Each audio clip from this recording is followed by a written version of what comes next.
Muchas gracias, Fernando. Bueno, pues como en el caso anterior, abrimos un proceso de debate y pueden preguntar a los componentes de la mesa lo que piensen conveniente. Mientras lo van pensando, como siempre, pues hago yo de público interesado en este caso y si no les importa, pues les haré preguntas. La primera va dirigida a Victoria. ¿En qué medida las comunidades autónomas pueden influir en la definición del servicio universal que deben prestar las operadoras?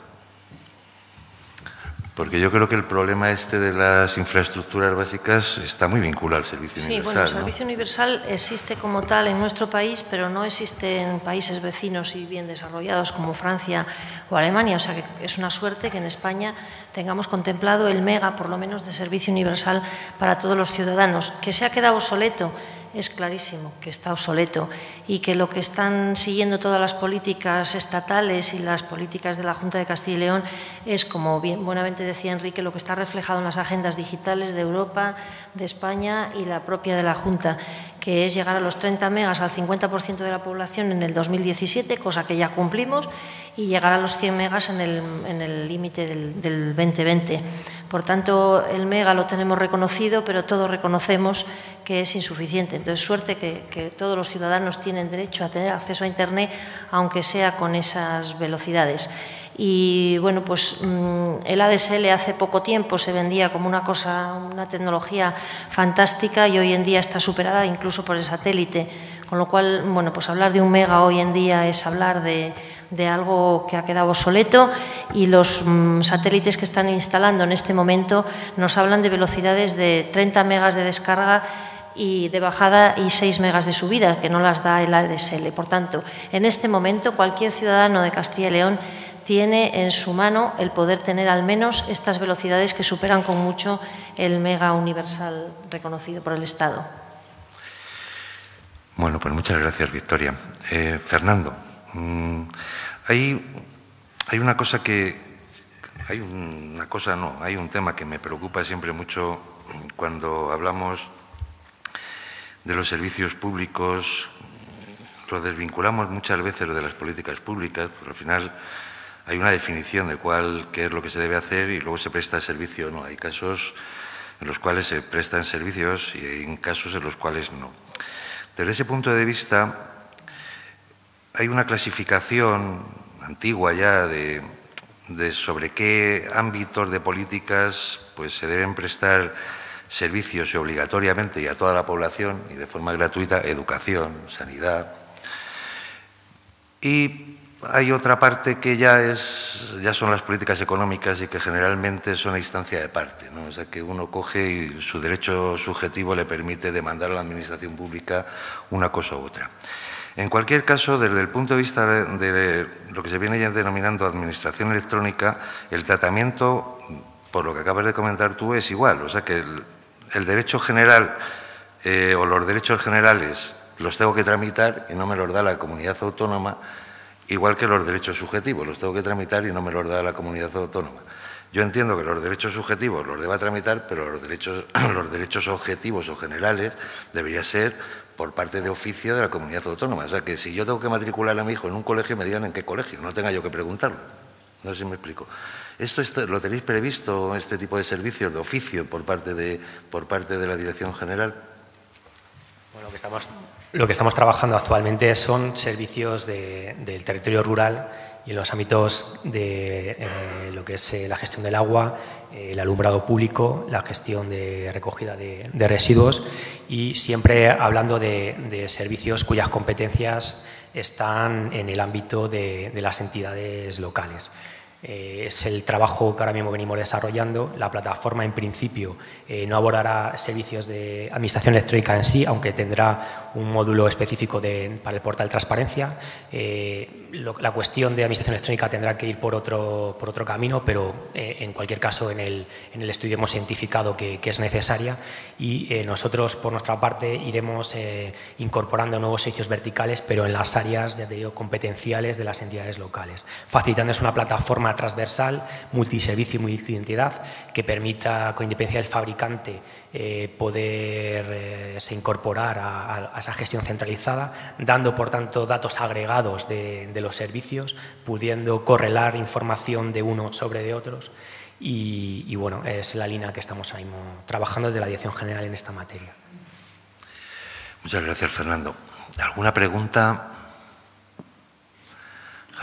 Javier, adelante.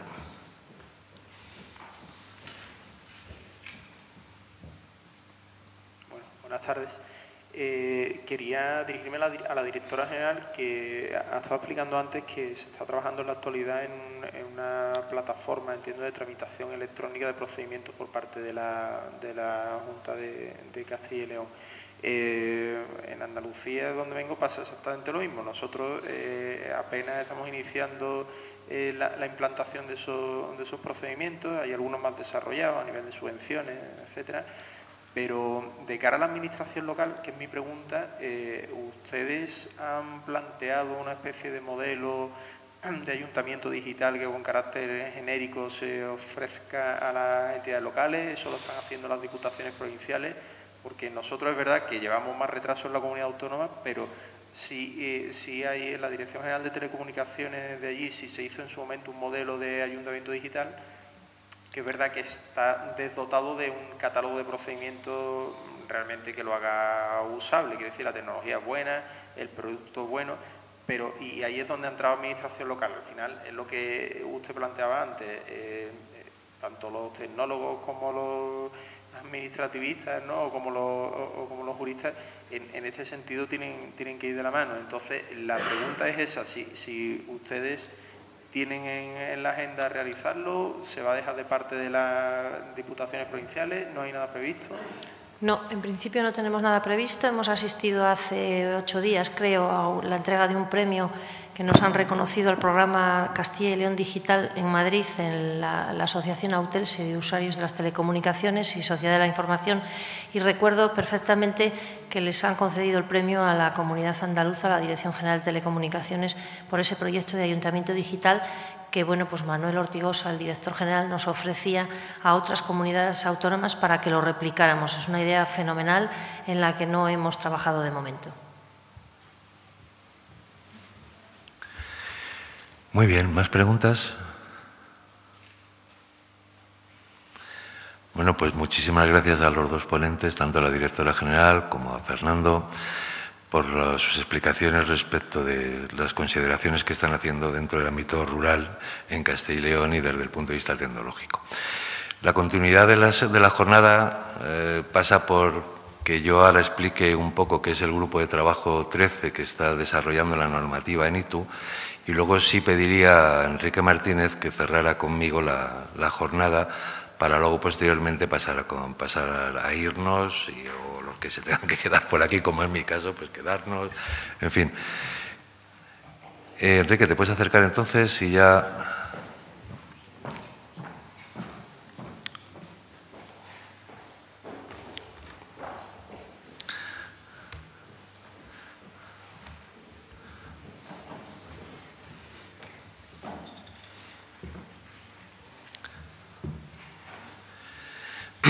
Bueno, como han podido ver, vamos exactamente sincronizados con el reloj, o sea que esto es un placer, como bien decía Luis Miguel, es un placer llevar esto tan sincronizado y tan bien. Bueno, gracias a todo ello, yo creo que a Victoria, que cuando estamos tomando el café ha dicho todos para arriba, que hay que cumplir los horarios, y luego nos hemos ido ajustando perfectamente.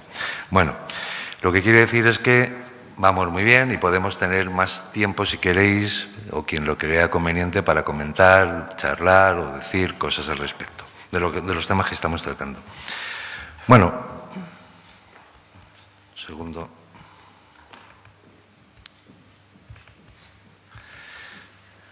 No.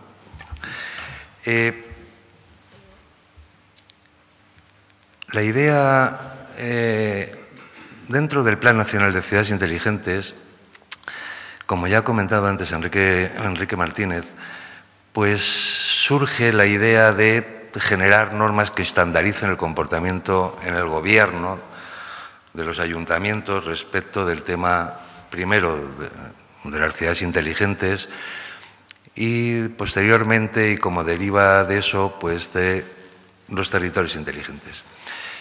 La idea en su momento fue empezar con esto, con las ciudades inteligentes. Bueno, ciudades inteligentes tiene alguna confusión. Desde el punto de vista del gobierno y de la administración no existe una ciudad, existe el ayuntamiento o el municipio, pero no existe una ciudad. Y desde luego los que deben ser inteligentes son, o los que deben hacer que el municipio sea inteligente, será el ayuntamiento a la hora de gestionar y enfocar los temas. Esto es un tema que es una idea que se debe tener muy clara. Las ciudades en sí no son inteligentes, sino los gobiernos de esas ciudades serán los que conviertan al municipio en inteligente. Esto se ha procurado llevar adelante con una generación de normas que desde el punto de vista de NOR son las normas 1 y 178, que se ha ido definiendo qué deberían ir haciendo los distintos ayuntamientos para que sus municipios se pudieran considerar como inteligentes. Esto en su momento se presentó también a la ITU. La ITU es un organismo de la ONU, fundamentalmente hace referencia a llevar dentro de la ONU todo lo que es la normalización de las telecomunicaciones. De hecho, su nombre es Unión Internacional de Telecomunicaciones. Cuando se presentó todo este asunto de las ciudades inteligentes y toda la normativa que se había estado desarrollando a iniciativa de la Secretaría de Estado en su día de Telecomunicación y Sociedad de la Información, y a día de hoy de Sociedad de la Información y Agenda Digital, pues esa iniciativa que se había ido desarrollando pues se presentó en la ITU, y la ITU en un momento determinado pidió al actual SESIAT pues que desarrollara a través de un grupo de trabajo desarrollara pues lo mismo que se había hecho para las ciudades inteligentes, para los territorios inteligentes. En ese momento pues se acordaron de mí y estupendo para que dirigiera ese grupo de trabajo, y les doy muchas gracias a la Secretaría de Estado por haberme permitido dirigir un grupo de trabajo que lleva adelante todo este asunto de lo que podríamos denominar territorios inteligentes. El requerimiento que tiene la ITU al respecto es generar una recomendación de requisitos que debería reunir un municipio para ser o para contener una comunidad rural inteligente. El tema de comunidad en inglés y como lo enfocan desde el punto de vista político es evitar hablar de territorios, porque desde el punto de vista político los territorios generan algún tipo de conflicto y sobre todo en algún tipo de países. Y supuesto que esto es un organismo de la ONU, pues ha entendido que mejor que hablar de territorios se hable mejor de comunidades. Pero sí es verdad que la idea sigue centrada un poco en el asunto de esos territorios y la población que contiene esos territorios. Desde ese punto de vista, el grupo de trabajo número 13, que tengo el placer de coordinar, pues fundamentalmente comenzó pues teniendo en cuenta qué personas o qué instituciones se les podría meter o incluir dentro del grupo de trabajo y que ayudaran a definir qué requisitos debería reunir un municipio que contuviera una comunidad que se pudiera definir como inteligente.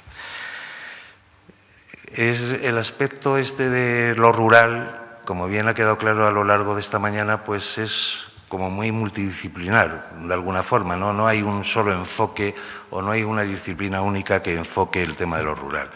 Desde ese punto de vista y teniéndolo en cuenta, pues empezamos a ponernos en contacto pues con todos aquellos instituciones, organismos, instituciones por una parte y luego órganos y organismos de las administraciones públicas que entendíamos que tenían algo que aportar en ese mundo interdisciplinar a la definición de lo que podría ser el ámbito municipal rural, ¿no? Empezamos por los colegios profesionales. De hecho, pues hay muchas profesiones que están muy vinculadas al tema de lo rural, y empezamos a entrar en contacto pues con el Colegio de Arquitectos, que nos parecía en un primer momento muy importante, con el Colegio de Ingenieros de Caminos, con el Colegio de Politólogos y Sociólogos, con el Colegio de Geógrafos. Ya saben que todo el tema de la ordenación del territorio está en manos de los geógrafos. Luego empezamos también a pensar en qué organizaciones pues tendrían qué organizaciones, más que organismos, tendrían algo que ver al margen de los colegios profesionales. Como representante de los municipios, lo enfocamos a través de la FEN, entendíamos que la Federación Española de Municipios y Provincias pues, tenía un ámbito de representación recogido en las distintas legislaciones que nos permitía poder colaborar con ellas, y luego pues ya partimos de empezar a vincular a órganos de la Administración, no solo general, sino fundamentalmente de las administraciones locales, y entendimos que de las administraciones autonómicas, mejor dicho, perdón, y entendimos que de las administraciones autonómicas las comunidades que mejor podrían representar los intereses rurales serían aquellas comunidades que por su tamaño y por su distribución poblacional tuvieran más municipios menores, con unas poblaciones menores de primero de 5.000 habitantes y luego de 1.000. Y elegimos entre ellas, dividimos entre ellas aquellas que eran multiprovinciales y aquellas que eran uniprovinciales.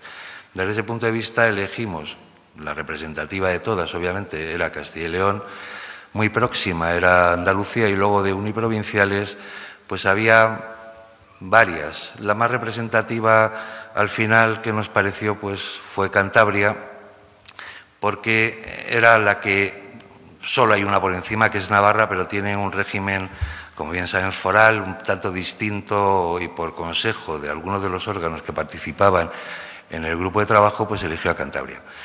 De hecho, revisándolo luego bien, también con Navarra, pues está bien pensado que hubiera sido Cantabria. Al margen de ello, también empezamos a buscar órganos que trabajaran en el ámbito de lo rural y, pues, dentro de estas zonas que habíamos elegido como más representativas de esta problemática, y elegimos pues a Princal. El representante de Princal ha tenido una exposición en esta jornada como representante de Castilla y León, y también al consorcio Fernando de los Ríos y al Grupo de Desarrollo Rural Guadajoz Campiña Este de Córdoba como representantes de Andalucía. La primera idea de este grupo de trabajo fue de urgencia, era elaborar un documento básico, borrador, que diera alguna definición de lo que podría ser una comunidad inteligente, rural, para llevarlo a un congreso que en estos días se está celebrando, que es el Congreso de Dubái de la ITU, ¿no? Bueno, pues teníamos aproximadamente unos 20 días, tuvimos una reunión, nos pusimos todos a trabajar y logramos emitir un borrador que se está hoy presentando justamente pues en Dubái, en esta reunión de la ITU. La siguiente idea ha sido pues empezar ya no a elaborar un borrador, sino a elaborar la norma, y además también ir a la elaboración de una norma que también sirviera para España. El siguiente grupo de trabajo está planteado para el martes que viene, para empezar con esa labor, con tal de ver si podemos terminar antes del mes de junio, de tener esa norma elaborada y poderla presentar pues en Málaga, ¿no? La primera idea fue también que echamos de menos, una vez que nos juntamos todas las personas o todas las instituciones que acabo de comentar, pues empezamos a echar de menos alguna que entendíamos todos que faltaba. Por una parte se reclamó una presencia más de las islas y de la problemática rural que se daban en los archipiélagos españoles, y por otra parte, pues Enrique como coordinador y director del Plan Nacional de Ciudades Inteligentes, y yo mismo pues empezamos también a ver qué más podía influir en todo esto. Entendíamos que el tema de la población era un tema muy importante en el ámbito de lo rural, probablemente era la problemática uno que se podría enfrentar a la hora de definir un ámbito rural y qué requisitos debería tener para poder solventarlo, para que las tecnologías pudieran ayudar a solventarlo. Y entonces pues hemos pensado en incorporar, o por lo menos ponernos en contacto y a ver de qué forma se pueden incorporar a trabajar con nosotros, pues al comisionado para el reto demográfico que se creó por parte del Gobierno de la Nación, lo creó como hace un mes y pico. Y luego, por otra parte, también todo aquello del ámbito rural que la Administración General del Estado lo deja en manos fundamentalmente del MAGRAMA, del Ministerio de Agricultura, y intentar ver cómo coordinarnos con, aunque está muy vinculado a la agricultura y no mucho más allá, pues vincular probablemente a la Dirección General de Desarrollo Local y Política Forestal, Desarrollo Local, Rural y Política Forestal, ¿no? A ver si también pueden tener, desde su visión, aportar algo más al conocimiento de esto. Bueno, pues fundamentalmente este es el grupo de trabajo, el que era y el que pensamos que debe ser en un futuro, que sería incorporar eso, pues a la gente del mundo agrario, por una parte, y a la gente del mundo de la demografía, en este caso, pues como hemos comentado el comisionado.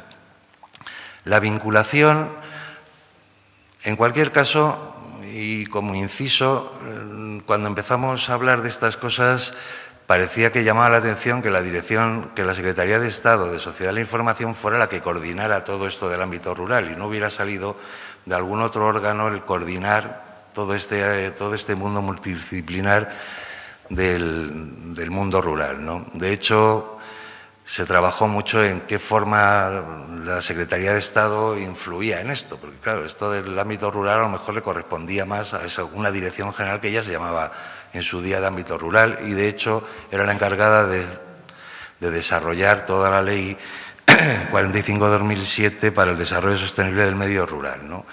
Bueno, pues al final hemos ido gestionando las ideas y al final, pues alguien que no directamente estaba muy interesado en este asunto, hemos logrado a través de él, que tenía un interés indirecto como eran las infraestructuras y la generación de inteligencia en los territorios, hemos logrado ir un poco más allá de lo habitual y de lo estandarizado que podría ser solo hablar de las tecnologías e intentar, gracias a la cooperación de todos los demás, pues ir un poquito más allá y hablar más de los ámbitos problemáticos que además de la tecnología influyen en los territorios rurales. La Ley 45/2007 que acabo de comentar para el desarrollo sostenible del medio rural cita periódicamente y a lo largo de todo el texto y dedica un artículo entero a todo esto de las infraestructuras necesarias en telecomunicaciones en los ámbitos rurales que esa misma ley define. Pues no hemos visto que eso se haya llevado adelante y por eso queremos entrar en contacto con ellos a ver qué políticas y en los planes de desarrollo contemplados rurales, tanto el nacional como el de las comunidades autónomas, a ver cómo podemos orquestar esta idea de ir un poquito más allá y meter el tema de la conectividad y el tema de las infraestructuras para lograr mejorar esa conectividad. En cualquier caso, el grupo de trabajo va a seguir abierto a todos los ámbitos empresariales, también queremos incorporar a las operadoras, queremos incorporar a empresas, o sea que durante 2 o 3 meses que esperamos que dure el poder tener un documento que nos permita tener un conjunto de requisitos, que nos permita a su vez abordar la problemática desde el punto de vista del uso de las tecnologías de la información que tienen los territorios rurales, pues ir incorporando todas aquellas, no solo ya instituciones, sino empresas, órganos que entendamos que nos pueden ayudar. Y poco más al respecto de esto, contar con todos ustedes para que el grupo de trabajo pues sea lo más provechoso posible para todos y contar que, bueno, tenemos una idea, ya por último, de lo que debe ser de los requisitos, ¿no?, del grupo de trabajo. La primera idea va a girar en torno fundamentalmente a que, por lo menos y desde el punto de vista de la Secretaría de Estado, todos los municipios considerados rurales o que consideremos rurales tengan un conjunto de servicios básicos, pero no servicios básicos no definidos, sino los servicios definidos. Esto es, a día de hoy, todas las administraciones públicas y la tramitación con todas las administraciones públicas, que está recogido anteriormente en la ley 11/2007, que se denominaba Administración Electrónica, y hoy en la Ley 39 y en la Ley 40, pues que esos servicios en esas zonas rurales se den exactamente como requiere o como exige la ley. Esto es, que no porque vivan en un sitio determinado, pues no puedan tener acceso a la tramitación de todos sus derechos subjetivos con sus administraciones. Y luego, por otra parte, todo lo que se entiende como derechos subjetivos o derechos generales, que sean de oficio por parte de las administraciones. Esto es, todo lo que son tramitaciones clásicas de los colegios, todo lo que son las tramitaciones de los documentos exigidos por la Administración pública, tanto la Administración General del Estado como las administraciones autonómicas, esas de oficio. O sea, no tiene ningún sentido pedirle a un señor que vive en no sé qué lado, pues que tenga que ir a no sé qué sitio a recoger el documento nacional de identidad, o no tiene sentido que tenga que ir a recoger el documento de conducir. O sea, todo lo que es tramitación exigible y además generalizada, pues que se haga de oficio. No tiene mucho sentido que un señor o personas que iban pues bastante lejos y con bastantes incordios para moverse, pues tengan que transportarse o tengan que moverse tan siquiera para tener acceso a disponer del DNI o de cosas tan simples como el carnet de identidad, por poner ejemplos. Por otra parte, la idea también nos preocupa mucho a todos aquellos municipios rurales aislados. No existe una percepción de que se tenga en cuenta por parte de las distintas administraciones qué va a ocurrir con aquellos municipios que no hay nada a su alrededor, o sea, y que además tienen en media un trayecto a cualquier sitio más o menos que le puede prestar algún servicio medido de unos 45 minutos. Entonces, esto hay que hacer algo en específico y vamos a ver si las tecnologías pueden ayudar a estos municipios, las tecnologías de la información. Estos dos temas, más luego eso, garantizar en todos los sitios una mínima infraestructura que nos permita, como ha comentado antes Enrique Martínez y como ha comentado también la directora general, que nos permita prestar unos servicios básicos. De esto va a ser el objetivo de la definición de los requisitos de la recomendación que hay que elaborar para la ITU. Y con esto, poco más. Dejo la palabra a Enrique Martínez para que cierre un poco como coordinador del Plan Nacional de Ciudades Inteligentes, pues la jornada de hoy. Muchas gracias. Muchas gracias, Eduardo. Pues muchas gracias a Eduardo, muchas gracias a todos ustedes por asistir. Directora y director, hemos aprendido muchísimo del modelo y quería terminar con 4 cosas. La primera, destacar la importancia de trabajar con modelos, porque si no, las cosas van muy mal. De las cosas que más gustó del Plan Nacional de Ciudades Inteligentes, cuando empezamos a pasarlo por América, nos decía la gente en Chile, por ejemplo, y así es la asociación de las personas que allí tienen empresas de telecomunicaciones en toda América. Dice, sois las primeras personas que me hablan de una política pública y no de un cubo de basura con un chip. O sea, tenemos muchas verticales, tenemos muchas iniciativas, pero pocas veces abordamos esto como política, de forma que se pueda instrumentar. Saben ustedes, el profesor Gutiérrez me corregirá, que hay una parte de las políticas que se define por el sentir de la gente, es la agenda pública, la agenda de los problemas que el conjunto de los españoles consideran que hay que abordar, y este es uno de ellos. La agenda política, que es cuando se considera y consideran las administraciones que deben actuar sobre ella, y la agenda de gobierno, que es cuando esto se transforma en una política que luego a su vez unas veces se presupuesta y otras no, porque no siempre se tiene por qué presupuestar, es una ley, es otras cosas. Bueno, pues para que esa cadena funcione, ahora que tenemos la simpatía de la gente, como hemos visto al principio, y la opinión pública está muy sensibilizada. Un buen número de gobiernos considera que esto es un foco de atención que debe formar parte de sus políticas, pues démosles, o demos todos como colectivo interesado, un canal. Tenemos unas magníficas experiencias como las que hay aquí, y luego tenemos una cosa que en políticas públicas es muy importante porque define lo que va a pasar en el futuro, que es una coalición promotora. La que funciona en estos momentos a través del grupo que dirige Eduardo, pues integra a 4 comunidades autónomas, colegios profesionales, a los agentes que están directamente en el mundo local, en el mundo rural. En fin, esta coalición que prefigura la solución que vamos a tener incorpora las voces de todos. Lo malo de no tener una coalición promotora de este tipo es que cuando al final un gobierno tiene que actuar, tirará de los recursos disponibles, la visión de una empresa, la visión de una sola administración, y aquí estamos integrando todo, ¿no? Eso es muy importante porque mejorará mucho nuestras posibilidades de éxito, ¿no? El modelo sirve para orientar la oferta y la demanda, ¿no?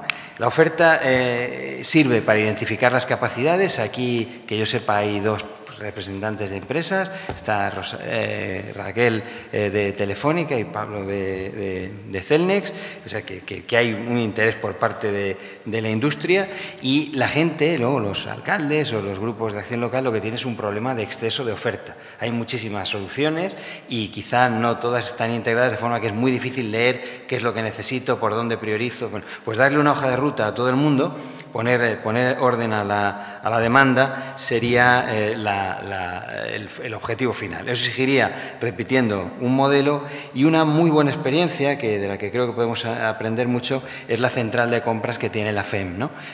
No digo que sea aplicable directamente al caso, pero esa filosofía de aglutinar proyectos, de hacerlo fácil, porque si tienes falta de capacidades técnicas para hacer un pliego, para hacer cualquier cosa, bueno, si se dan las cosas ordenadas, se dan las cosas a través de normas, como decía antes Fernando, pues la cosa es más sencilla, ¿no? Y en tercer lugar quería hacer un llamamiento doble. Uno, a la modestia, saber que las necesidades las determinan los clientes, las determina la gente que está en el punto de contacto con el problema, y no las administraciones, sino las empresas, ¿no? El SMS, como sabe todo el mundo, lo descubrieron los usuarios, en fin. Entonces hay muchas cosas que tenemos que hacer ese esfuerzo. Saben que hay una teoría clásica de Hippel que dice que frente a lo que se creía que la innovación la producen los fabricantes y la gente que investiga, dice él, oiga, en unos sectores quienes producen la innovación son